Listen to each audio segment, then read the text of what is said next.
ஆறு அறிவு அப்படிங்கிறது எல்லாரும் எல்லா நேரத்துலையும் பயன்படுத்தணுமா அப்படின்னு சொன்னோம்னா நிறைய பேர் பயன்படுத்துறது இல்லை.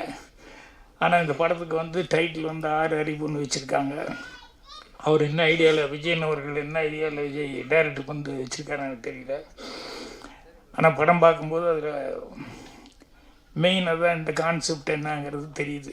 ஆணவ கொலை அப்படிங்கிறது, அதாவது முகத்தில் காரி துப்பினவனை வந்து புத்தர் மன்னிச்சு விட்டார். அதே நேரத்தில் வந்து துரோகம் பண்ணவனை வந்து நபிகள் நாயகம் பரவாயில்லப்பா அப்படின்னு சொல்லி அரவணைச்சிக்கிட்டாரு.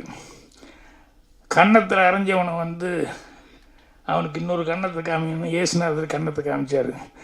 மெஜாரிட்டி அந்த மூணையும் கும்பிட்றவன் தான் இருக்கான். ஆனால் இந்த மூணையும் கும்பிட்றவன் வெட்டு குத்தில் தான் எதுவுமே நடக்குன்னு அதுதான் நாடு பூரா கலவரம் மறந்துட்டு. எதுக்கு இந்த மூணையும் கும்பிடணும்? அந்த மூணு பேரும் என்ன சொன்னாங்க? மனித நேயம் என்ன, அகிம்சை என்ன, அன்பால் தான் எதுவுமே ஜெயிக்க முடியும் அப்படின்னு சொல்லி சொன்னாங்க.